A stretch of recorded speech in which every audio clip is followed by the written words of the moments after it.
Hi, my name is John Dizon, and I just wanted to talk about one of our vendors here, Braised and Confused. They will be at our event on May 17th from 9 a.m. to 3 p.m. They'll probably be more in the lunch service, so they might be there around 10:30. We're still negotiating that aspect, but I have Paul over here, and so I just wanted to introduce Paul. And yeah, just, what is the name of your organization? I know we kind of allude to it, but... Braised and Confused. My brother, now wife, at the time his girlfriend was an improv comic, came up with the name and everybody loved it. And then so that's where it started with the name. And then that kind of bled into more of what our whole model and our design is of our business and our value statement and all that. Oh, interesting. So, and let me ask you about how long did you serve the community for? So we were pre-COVID, started in 2017, just as a basic startup, and just tried it out. I was a home chef. I'd always had been trained in different ways, but I always loved making food ever since I was a kid, watching food shows and all these things. So starting with that, we got into this idea of making food, and my brother's also a foodie, and we got really interested in what we could do, what actually could we get out and do. And a credit card and a dream, we started creating different menu items that everything would have a story. So there's some sort of background or history around each thing. Okay, so no, that's really interesting that you mentioned that. So that's how you kind of developed this business concept. It was just like imagination of food. Yeah, it was a way to kind of bring together, build relationships within my family with my sons, and also my other relatives, so my brother, as we would go visit and do that sort of thing, and visit some of the, their uncles and stuff. We really, my brother and I started talking, and we realized there was a real bond there between food and family. And we wanted to get the kids involved. It's sort of, some of the aspects around work ethic and just running a business and just having those times together. We kind of started that going. The kids would be involved at points, but I was really driving the whole thing. But okay, so you were the driving force behind it, and then you just built your team around your family and some friends. Started there, and then friends. That was, the whole hiring process was new, and that's the thing. I served the community already as a teacher. I've been teaching for 26 years, mostly in city schools in Harrisburg, and I saw this as another opportunity. I really think that serving the community is important, and this is another opportunity to serve the community. So what's the subject you teach? So it's a social studies. So there's a lot to talk about: history, civics. I have a law team. We do a mock trial competition too. That's a regional and state mock trial competition. So those were my two loves of teaching and cooking. I think those are the two things. And so they do go hand in hand. They sort of do. And in the ways that they serve the community. And that's the whole thing. We want to complete the event. When we come and do different events, we come around and fill our schedule with all sorts of things. We do concerts and food truck Fridays, and any place that would need an upscale, unique menu of items, we would have something different and unique. And when I talk about the menu, I think you would understand more. Yeah, definitely. Would you like me to talk about that now? We are definitely. So actually, we're going to go into our next question, which is, what is the one best item? Let's talk about one item that you want to consider our first-time guest that comes to your truck. Yeah, so a little background about where we are now. Luckily we've been graced with opportunities to go elsewhere and serve.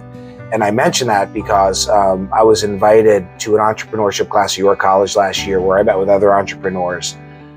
We've since been invited to Franklin Street Social, which is a food court down in Red Lion. And actually just this past weekend, we were invited to join the York Central Market in York. But my whole point is that through these experiences, we get other opportunities. And actually, to get to your point of the most famous option, we were invited to York College on April 18th to showcase one of our items. And I'm actually going to be bringing the brisket banh mi, which I think is our most famous item. And that is interesting. A brisket banh mi. So a little bit of Vietnamese cuisine mixed with American barbecue. Is that what we're going to fuse together? Pretty much. So like, we have unique upscale fusion sandwiches. I think when you talk about Braised and Confused, one of the aspects of it is that we're not tied down to any one food genre. So we have all sorts of different things. So we have the brisket banh mi.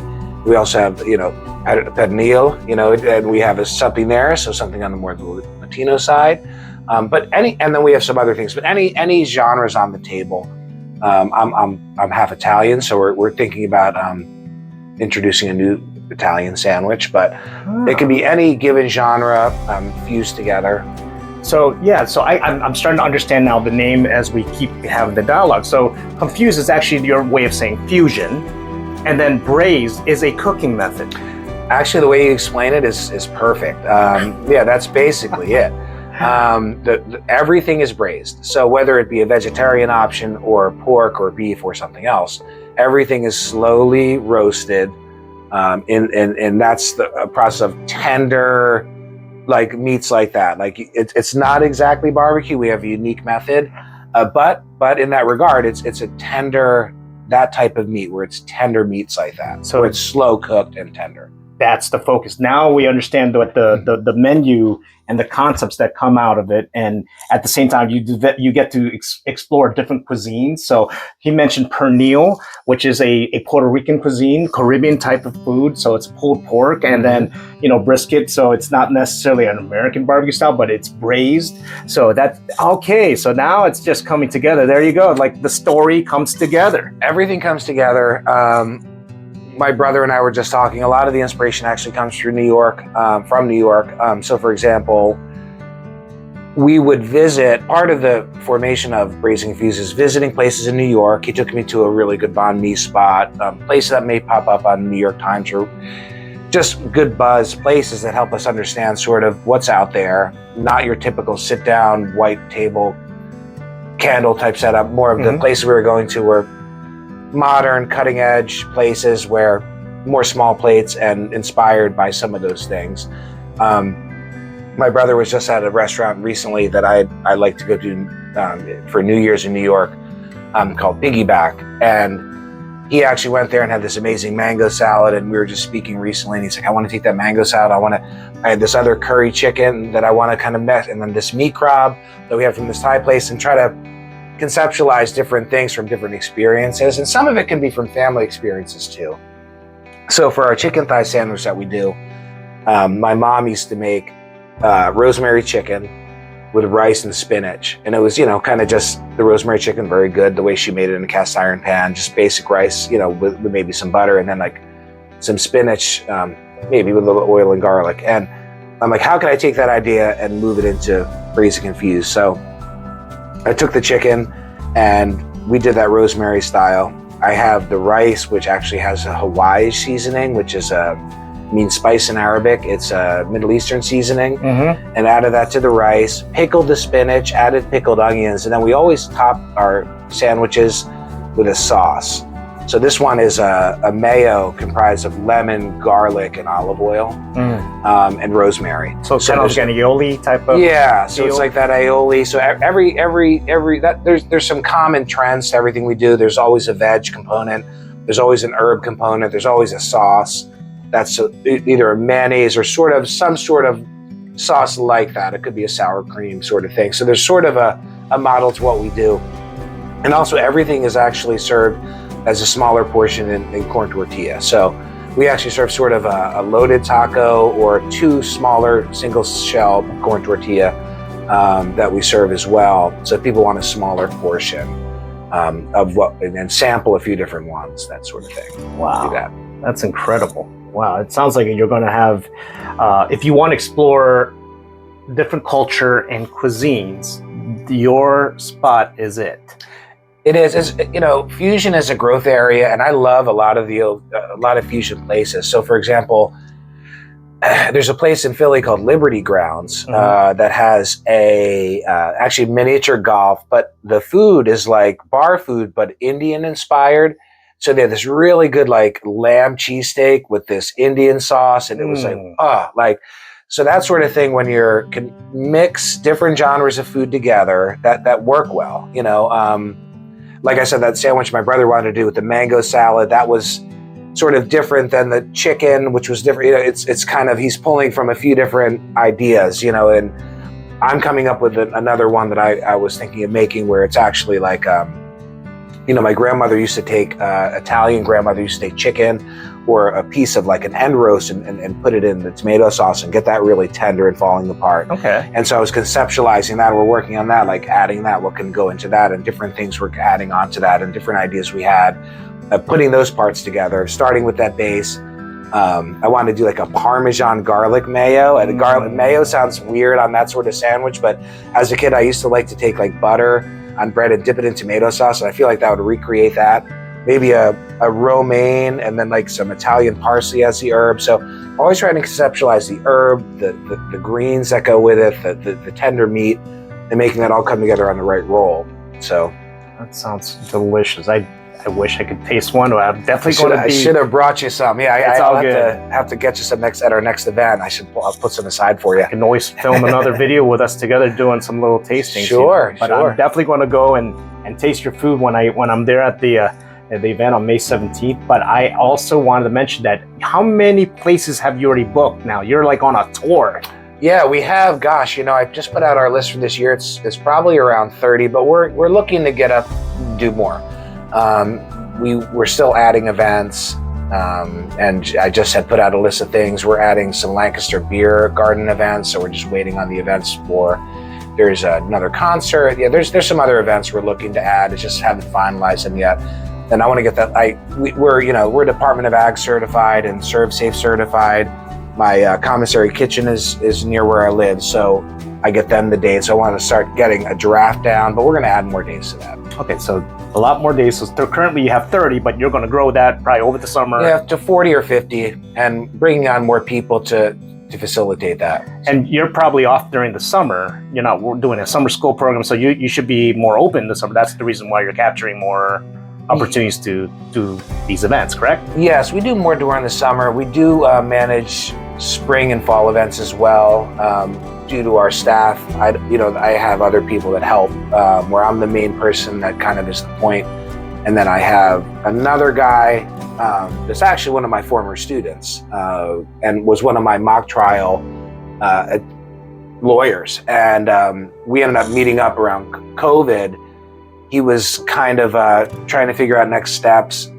And at the time, college wasn't really, it was all YouTube clips and stuff. So he decided he wanted to be part of this. And he's kind of, as he finds his way, he's like my lead manager and the guy that's kind of incredible. As we move ahead, we want to think about where he's going to go out and run events, and maybe I'd be more of the prep at the commissary kitchen to free up time for him to go out and do those things. And we'll see how that goes. But figuring out ways that even during the spring and fall, we still do events then too, because we're kind of at that point where I can prep it and he can get it out there. Wow, I'm just excited to do that. I'm going to share definitely the events and the tours here. How can anybody who's interested in booking Braised and Confused reach you? If you just Google Braised and Confused, there's a link tree, there's Google reviews, but that would about be it. And there's a QR code too, of course, that would guide us to our link tree. So that QR code would take us there. We are on Instagram, Facebook. We have all the Google reviews. We have a website, and we have TikTok and other things too. But the Instagram and Facebook are the main pages that we have updates on, where we put the schedule and video pictures of how we're looking and what we're doing. I'll definitely share the information about Braised and Confused and the tour information, as well as the information how to book them if you're interested in the future. And last question, this is the fun question of them all. What would you like to tell all the audiences that are going to watch this video, including your students who are possibly going to stumble upon this? Well, when it comes to Braised and Confused, we're there to complete the event. And whatever it is, whether it be a catered event, a concert, and any places that people are looking for food, we don't just provide food, we provide amazing food. Something that's going to make the event something enjoyable, celebratory, and special. and something that is going to go beyond a simple hot dog or burger or cheesesteak. It's going to be something that maybe you haven't tried before. But I think that's the whole point of food. It's taking risks to your own benefit and trying something new that you maybe might be outside of your comfort zone, but it opens up a whole new spot for you to enjoy something that maybe you didn't even know you enjoyed. So it's a little bit of a traditional thing with a different spin, and people seem to love it. So I hope you will too if you try it. Please come out and just reach out to Paul here. Like I said, I'll have their information. And Paul, it's such a pleasure. This has been a wonderful interview. Thank you for just giving some excitement to our event and bringing a light to our families who might be looking for something to eat, especially on May 17th, and also throughout the events that you're going to. So thank you. Thank you. Have a good one. We'll see you soon. Take care.